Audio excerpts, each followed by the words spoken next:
2020년 11월 7일 토요일 오늘의 말씀을 함께 나누도록 하겠습니다. 오늘 말씀의 제목은 맹세를 업신여긴 왕입니다. 본문 말씀은 에스겔 17장 11절부터 21절까지 말씀입니다.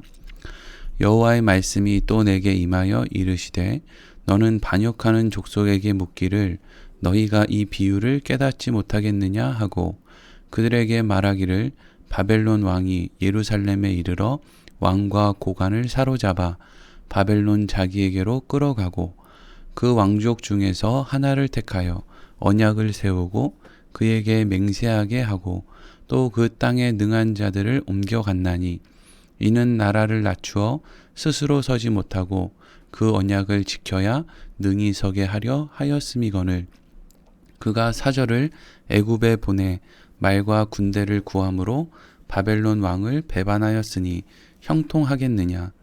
이런 일을 행한 자가 피하겠느냐? 언약을 배반하고야 피하겠느냐? 주 여호와의 말씀이니라. 내가 나의 삶을 두고 맹세하노니 바벨론 왕이 그를 왕으로 세웠거늘 그가 맹세를 저버리고 언약을 배반하였은즉 그 왕이 거주하는 곳 바벨론에서 왕과 함께 있다가 죽을 것이라. 대적이 토성을 쌓고 사다리를 세우고 많은 사람을 멸절하려 할 때에 바로가 그 큰 군대와 많은 무리로도 그 전쟁에 그를 도와주지 못하리라. 그가 이미 손을 내밀어 언약하였거늘 맹세를 업신여겨 언약을 배반하고 이 모든 일을 행하였으니 피하지 못하리라. 그러므로 주 여호와의 말씀이니라. 내가 나의 삶을 두고 맹세하노니 그가 내 맹세를 업신여기고 내 언약을 배반하였은즉 내가 그 죄를 그 머리에 돌리되 그 위에 내 그물을 치며 내 올무에 걸리게 하여 끌고 바벨론으로 가서 나를 반역한 그 반역을 거기에서 심판할지며 그 모든 군대에서 도망한 자들은 다 칼에 엎드려질 것이요 그 남은 자는 사방으로 흩어지리니 나 여호와가 이것을 말한 줄을 너희가 알리라. 아멘. 오늘 함께 나눌 본문의 말씀은 하나님께서 에스겔 선지자에게 앞서 말씀하신 수수께끼와 비유의 말씀에 대해서 직접 그 의미를 설명해 주시는 그러한 말씀입니다. 하나님께서는 먼저 에스겔 선지자에게 수수께끼와 비유의 말씀을 해주시고 다시금 오늘 본문의 말씀을 통해서 그 의미를 명확하게 설명해 주십니다. 중요한 것은 하나님의 말씀이 수수께끼와 비유의 말씀이든 아니면 명확한 해석의 말씀이든 모든 사람들이 그 말씀을 듣고 받아들일 수 있는 것이 아니라는 것입니다. 어제 대략적인 이 말씀의 의미를 함께 나누었기 때문에 오늘 본문의 말씀을 바로 들어가서 보도록 하겠습니다. 11절부터 13절까지 말씀입니다. 여호와의 말씀이 또 내게 임하여 이르시되 너는 반역하는 족속에게 묻기를 너희가 이 비유를 깨닫지 못하겠느냐 하고 그들에게 말하기를 바벨론 왕이 예루살렘에 이르러 왕과 고관을 사로잡아 바벨론 자기에게로 끌어가고 그 왕족 중에서 하나를 택하여 언약을 세우고 그에게 맹세하게 하고 또 그 땅에 능한 자들을 옮겨갔나니. 아멘. 하나님께서는 어제 말씀하신 그 수수께끼와 비유에 대해서 이제까지 먼저 일어난 일에 대해서 구체적인 의미를 말씀해 주셨습니다.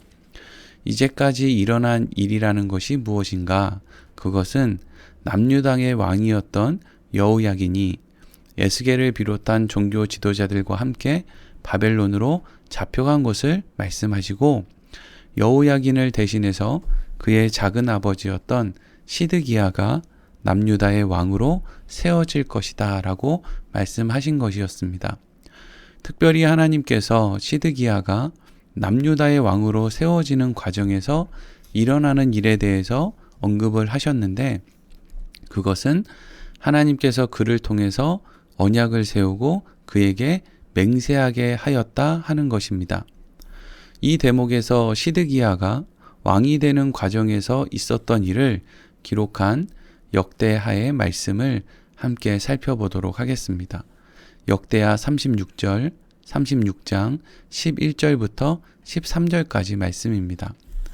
시드기야가 왕위에 오를 때의 나이가 21세라 예루살렘에서 11년 동안 다스리며 그의 하나님 여호와 보시기에 악을 행하고 선지자 예레미야가 여호와의 말씀으로 일러도 그 앞에서 겸손하지 아니하였으며 또한 느부갓네살 왕이 그를 그의 하나님을 가리켜 맹세하게 하였으나 그가 왕을 배반하고 목을 곧게 하며 마음을 완악하게 하여 이스라엘 하나님 여호와께로 돌아오지 아니하였고 아멘.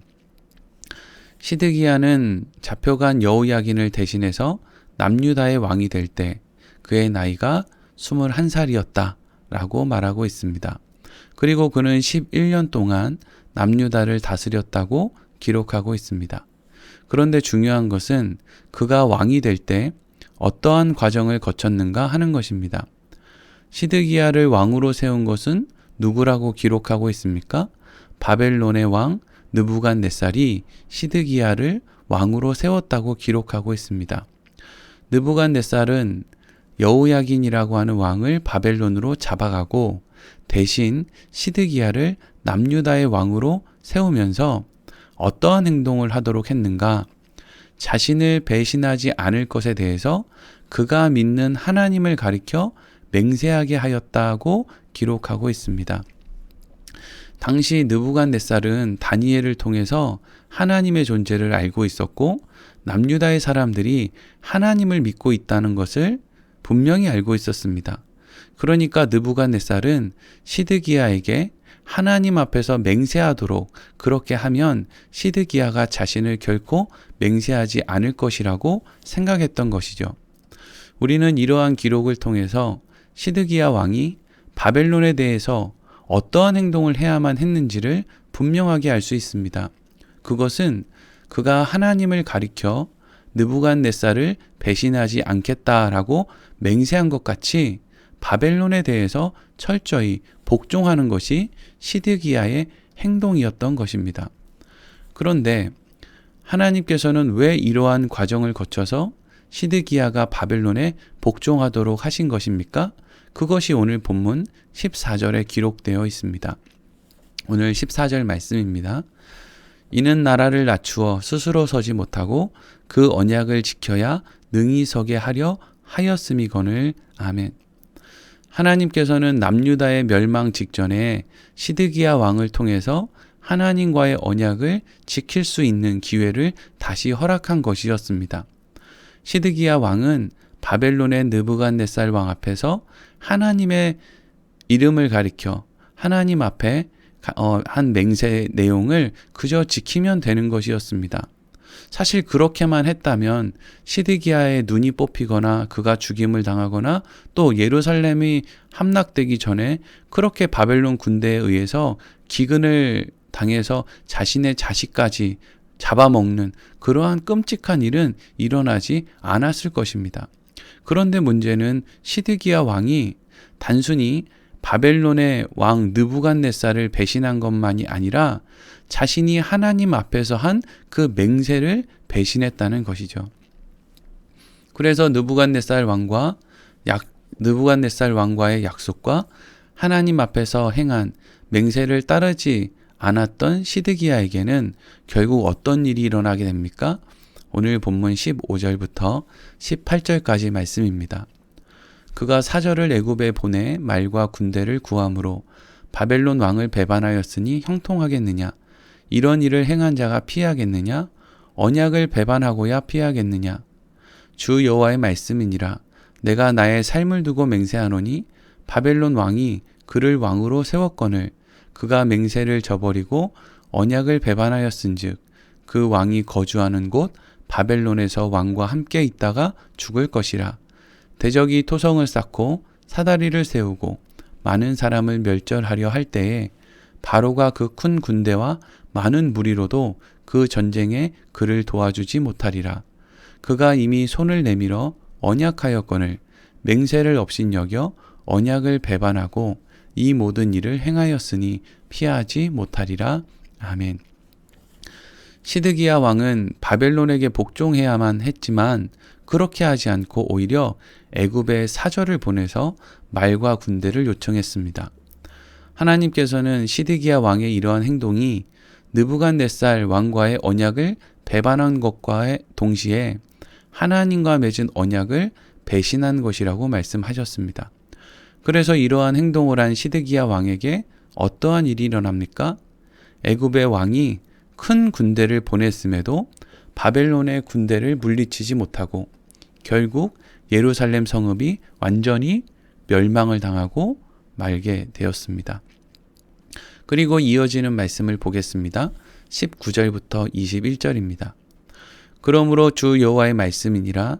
내가 나의 삶을 두고 맹세하노니 그가 내 맹세를 업신여기고 내 언약을 배반하였은즉 내가 그 죄를 그 머리에 돌리되 그 위에 내 그물을 치며 내 올무에 걸리게 하여 끌고 바벨론으로 가서 나를 반역한 그 반역을 거기에서 심판할지며 그 모든 군대에서 도망한 자들은 다 칼에 엎드려질 것이요 그 남은 자는 사방으로 흩어지리니 나 여호와가 이것을 말한 줄을 너희가 알리라. 아멘. 결국 애굽에 사절을 보내므로 바벨론과의 언약도 배신하고 하나님 앞에서 맺은 언약도 배신한 시드기야는 결국 바벨론 군대에게 사로잡혀 두 눈이 뽑히고 바벨론으로 끌려가서 그곳에서 죽게 됩니다. 그리고 시드기야 왕의 말을 따르던 예루살렘의 백성들도 대부분 죽임을 당하게 됩니다. 그런데 하나님께서는 이 모든 일이 왜 일어난 것이라고 말씀하고 있습니까? 오늘 본문의 말씀을 통해서 그것은 단순히 바벨론의 군대가 애굽의 군대보다 강한데 시드기야 왕이 선택을 잘못해서 그러한 일이 일어난 것이 아니라 그가 하나님 앞에서 한 언약을 어겼기 때문에 필연적으로 그러한 일이 일어날 수밖에 없었다라고 그 이유를 말씀하시는 것입니다. 오늘 본문의 말씀은 시종일관 하나님께서 한 사람에 대한 잘못을 지적하고 있는 것처럼 보입니다. 결국 시드기야 왕이 느부갓네살 왕과 맺은 언약과 또 하나님 앞에서 맺은 언약을 배신했기 때문에 이러한 일이 일어났다고 말하는 것처럼 보이는 것입니다. 그런데 오늘 본문의 말씀은 한 사람의 잘못만을 지적하는 것은 아닙니다. 왜냐하면 시드기야 왕으로 인해서 남유다가 망해가는 그 과정 속에서 많은 백성들이 그를 따르다가 같이 멸망을 당하기 때문입니다. 이것은 남유다의 백성들이 시드기야의 말을 따르기가 싫었는데 그들이 힘이 없어서 그의 말을 따를 수밖에 없었다는 것을 의미하는 것이 아닙니다. 당시 남유다의 백성들이 가지고 있었던 생각도 시드기야의 생각과 다름이 없었다라는 것을 의미하는 것입니다. 당시 남유다의 백성들도 자신들이 가지고 있는 예루살렘에서 그리고 남유다에서의 기득권을 내려놓고 바벨론으로 끌려가서 먼저 끌려간 그 포로들과 같이 바벨론의 포로로 사는 것이 마음에 들지 않았던 것입니다. 하나님께서는 하나님을 떠난 남유다의 백성들이 하나님을 떠나 얻은 것을 모두 잃어버리게 하시고 다시금 새로운 관계를 맺기를 원하셨는데 남유다의 백성들은 그러한 하나님의 뜻을 몰라서가 아니라 그러한 하나님의 뜻이 자신들의 마음에 들지 않아서 결국 시드기야라고 하는 왕의 뜻을 따르기로 한 것이었던 것이죠. 오늘 우리는 본문의 말씀을 통해서 중요한 한 가지 사실을 알 수 있습니다. 그것은 사람들이, 특별히 하나님을 알고 믿노라고 말하는 사람들이 정말 하나님의 뜻을 몰라서 하나님의 말씀대로 살지 않는 것이 아니다라는 것입니다. 하나님을 알고 믿노라고 말하는 사람들도 하나님의 뜻이 마음에 들지 않아서 자신의 방법대로 세상을 살아간다라는 것이죠. 그것이 인간의 완악함이며 오직 구원자이신 예수 그리스도께서 이 땅에 오셔서 인간의 죄를 대신해서 죽으셔야만 하는 이유인 것입니다. 사랑하는 성도 여러분, 복음이 무엇입니까? 복음이란 자격 없는 사람들에게 하나님께서 은혜를 베풀어 주시는 것입니다. 자격 없는 사람들이라는 것은 그들이 하나님을 몰라서도 아니고 하나님의 뜻을 몰라서도 아닌 하나님의 뜻이 마음에 들지 않아서 하나님의 말씀대로 살지 않기로 작정한 사람들임을 의미하는 것입니다. 그것을 우리는 자격이 없다라고 말하는 것이죠. 그래서 바른 복음의 의미를 아는 사람들은 늘 하나님 앞에서 또 세상 앞에서 겸손할 수밖에 없습니다.